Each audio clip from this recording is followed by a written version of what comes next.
ಮುಳಬಾಗಿಲಿನ ಪ್ರಸಿದ್ಧ ವಿದ್ಯಾಸಂಸ್ಥೆ ಅಮರಜ್ಯೋತಿ ಶಾಲೆಯ 25ನೇ ವರ್ಷದ ವಾರ್ಷಿಕೋತ್ಸವದ ಹಾಗೂ ಮಾಜಿ ಪ್ರಧಾನಿ ಮಣ್ಣಿನ ಮಗ ಎಚ್.ಡಿ. ದೇವೇಗೌಡರ ಜನ್ಮದಿನದ ನಿಮಿತ್ತ ನಗರದ ಪುಣ್ಯಕ್ಷೇತ್ರ ಶ್ರೀ ಸೋಮೇಶ್ವರ ದೇವಾಲಯದಲ್ಲಿ ರುದ್ರಾರಾಧನೆ, ರುದ್ರಹೋಮ, ಮಹಾಮೃತ್ಯುಂಜಯ ಹೋಮವನ್ನ ಶಾಲೆಯ ಸಂಸ್ಥಾಪಕರು ಹಾಗೂ ಜೆಡಿಎಸ್ ಮುಖಂಡ ನಾಗಣ್ಣನವರ ನೇತೃತ್ವದಲ್ಲಿ ಶ್ರದ್ಧಾಭಕ್ತಿಯಿಂದ ನೆರವೇರಿತು.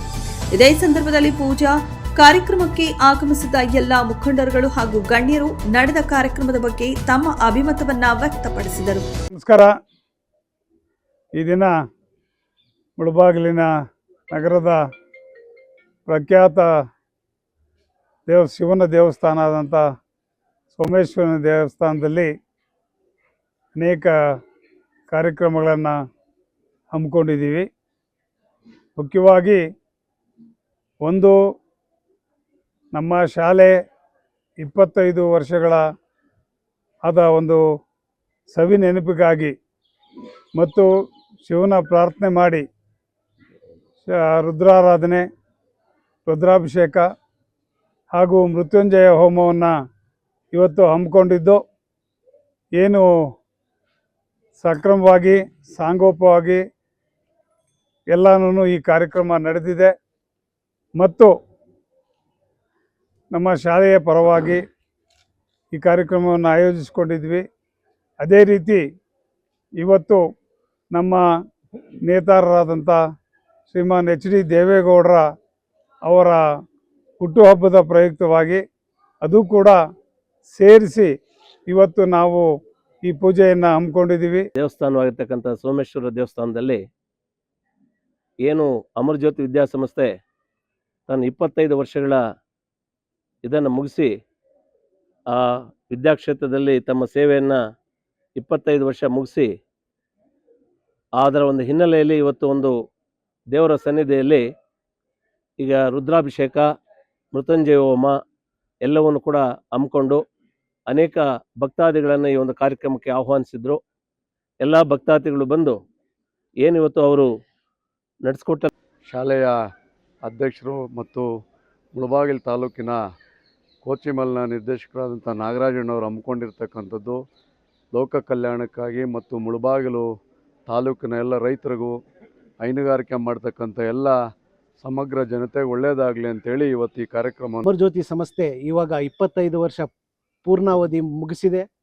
ಇದೇ ಥರ ಮುಂದಿನ ದಿನಗಳಲ್ಲಿ ಇನ್ನಷ್ಟು ಸುಮಾರು ವರ್ಷಗಳ ಕಾಲ ಆ ದೇವರ ಆಶೀರ್ವಾದದಿಂದ ಅಮರಜ್ಯೋತಿ ವಿದ್ಯಾಸಂಸ್ಥೆಯಿಂದ ನಮ್ಮ ತಾಲೂಕಿನಾದ್ಯಂತ ವಿದ್ಯಾರ್ಥಿನಿಯರಿಗೆ, ವಿದ್ಯಾರ್ಥಿಗಳಿಗೆ ಎಲ್ಲರಿಗೂ ಕೂಡ ಒಳ್ಳೆ ವಿದ್ಯೆಯನ್ನು ಕೊಟ್ಟು, ಬುದ್ಧಿಯನ್ನು ಕೊಟ್ಟು ಆ ಸಂಸ್ಥೆ ಇನ್ನಷ್ಟು ಎತ್ತರಕ್ಕೆ ಹೋಗಲಿ ಅಂತ ಹೇಳ್ತಾ, ಮತ್ತು ನಮ್ಮ ಕನ್ನಡ ನಾಡಿನ ಮಣ್ಣಿನ ಮಗ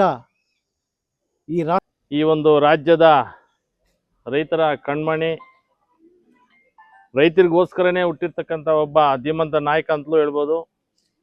ಬಹುಶಃ ಅಂತ ಒಬ್ಬ ಪುಣ್ಯಾತ್ಮರು ಹುಟ್ಟಿರೋದು ನಮ್ಮ ರಾಜ್ಯದಲ್ಲೇ ನಮ್ಮ ಪುಣ್ಯ ಹೇಳಬೇಕು ಅಂದರೆ. ಯಾಕಂತಂದರೆ ಅವರ ಜೀವನ ಪೂರ್ತಿನೂ ರೈತರಿಗೋಸ್ಕರ, ಬಡವ್ರಿಗೋಸ್ಕರ ಅವರು ದುಡ್ದಿರ್ತಕ್ಕಂಥ ಕೆಲವೊಂದು ಕಾರ್ಯಕ್ರಮಗಳು ನೋಡಿದ್ರೆ ಬಹುಶಃ ಅಂಥ ಒಂದು ಕಾರ್ಯಕ್ರಮಗಳನ್ನು ಯಾರೂ ಮಾಡಲಿಕ್ಕೆ ಸಾಧ್ಯ ಇಲ್ಲ. ಮುಂದಕ್ಕೆ ಅಂತ ಒಬ್ಬ ಮನುಷ್ಯ ಹುಟ್ಟೋದು ಇಲ್ಲ ನಮ್ಮ ರಾಜ್ಯದಲ್ಲಿ. ಯಾಕಂದರೆ ಇವತ್ತಿನ ದಿನ ರೈತರಿಗಾಗಿ ಹುಟ್ಟಿರ್ತಕ್ಕಂಥ ಒಬ್ಬ ಧೀಮಂತ ನಾಯಕ ಅಂತ ಹೇಳ್ಬೋದು. ಬಹುಶಃ ಅವರು ಮಾಡಿರ್ತಕ್ಕಂಥ ಕಾರ್ಯಕ್ರಮಗಳು ಎಷ್ಟು ಅಂತ ಒಂದೊಂದಾಗಿ ಬಿಡಿಸಿ ಹೇಳಿದ್ರು ಸಹ ಒಂದು ವಾರ ಪೂರ್ತಿ ಹೇಳಬೇಕಾಗ್ತದೆ. ಅವರ ಒಂದು ಇವತ್ತಿನ ದಿನ 94ನೇ ಹುಟ್ಟುಹಬ್ಬದ ಶುಭಾಶಯಗಳನ್ನು ನಮ್ಮ ಪಕ್ಷದ ಪರವಾಗಿ ಹಾಗೂ ಏನು ನಮ್ಮ ನಾಗಣ್ಣವರು ಈ ಒಂದು ಕಾರ್ಯಕ್ರಮನ ಹಮ್ಮಿಕೊಂಡಿದ್ದಾರೆ. ವಿಶೇಷವಾಗಿ ಅವ್ರಿಗೆ ಆಯುಸ್ಸು, ಆರೋಗ್ಯ ತುಂಬ ಚೆನ್ನಾಗಿ ಕೊಡಲಿ ಅಂತ ಈ ಸಂದರ್ಭದಲ್ಲಿ ನಾನು ದೇವರಲ್ಲಿ ಪ್ರಾರ್ಥನೆ ಮಾಡ್ತೀನಿ. ಮುಖ್ಯವಾಗಿ ಇನ್ನೊಂದು ಏನು ಅಂತಂದರೆ, ಅವರು ವಿಶೇಷವಾಗಿ ನಮ್ಮ ಈಶ್ವರ ಭಕ್ತರು ಅಂತಲೂ ಸಹ ನಾನು ಈ ಸಂದರ್ಭದಲ್ಲಿ ಹೇಳಿಕ್ಕೆ ಬಯಸ್ತೀನಿ. ಯಾಕಂದರೆ ದೈವ ಭಕ್ತರವರು.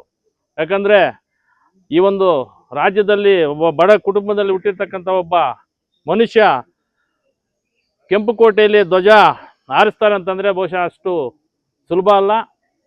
ನಾವು ನೋಡೋಕ್ಕಾಗಲ್ಲ ಬಿಡ್ರಿ. ಮುಂದೆ ಇನ್ಯಾರು ನಮ್ಮ ನಾಡಿನ ಒಬ್ಬ ಯಾರೂ ಸಹ ಆ ಒಂದು ಕೆಲಸಕ್ಕೆ ಆ ಒಂದು ಮೇಲಕ್ಕೆ ಹೋಗ್ಲಿಕ್ಕೆ ಸಾಧ್ಯ ಇಲ್ಲ. ಅಂಥವರ ಒಂದು ಆಯುಸ್ಸು ಆರೋಗ್ಯ ಚೆನ್ನಾಗಿ ಕೊಡಲಿ. ಅಂಥವ್ರಿಗೆ ಆರೋಗ್ಯ ಚೆನ್ನಾಗಿ ಕೊಟ್ಟರೆ ಸುಮಾರು ಕೋಟ್ಯಾಂತರ ಜನ ಇವತ್ತಿನ ದಿನ ಅವನನ್ನು ನೆನೆಸ್ಕೋತಾರೆ, ಕೋಟ್ಯಾಂತರ ಜನಕ್ಕೆ ಅನುಕೂಲ ಆಗ್ತದೆ ಅಂತ ಸಹ ನಾನು ಈ ಸಂದರ್ಭದಲ್ಲಿ ಹೇಳಿಕ್ಕೆ ಬಯಸ್ತೀನಿ. ಬಹುಶಃ ಅಂತ ಒಬ್ಬ ಮನುಷ್ಯನ ನಾವು ಯಾವತ್ತೂ ನೋಡ್ಲಿಕ್ಕೆ ಸಾಧ್ಯ ಇಲ್ಲ. ಅವ್ರು ಚೆನ್ನಾಗಿರಲಿ.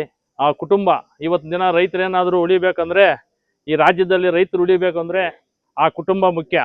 ಆ ಕುಟುಂಬದ ಮುಖ್ಯಸ್ಥರಾಗಿರ್ತಕ್ಕಂಥ ನಮ್ಮ ದೇವೇಗೌಡ ಅಪ್ಪಾಜಿಯವರು, ನಮ್ಮ ಕುಮಾರಣ್ಣವರು, ನಮ್ಮ ನಿಖಿಲ್ ಕುಮಾರಣ್ಣವರು ಅಂಥವ್ರು ಏನಾದರೂ ಈ ರಾಜ್ಯಕ್ಕೆ ಏನಾದರೂ ಕೊಡುಗೆ ಕೊಡ್ತಾರೆ ಅಂತಂದರೆ ಬಹುಶಃ ಮುಂದಿನ 28 ಚುನಾವಣೆಯಲ್ಲಿ ಅವರು ಮುಖ್ಯಮಂತ್ರಿ ಆಗೋದು ಶತಸಿದ್ಧ.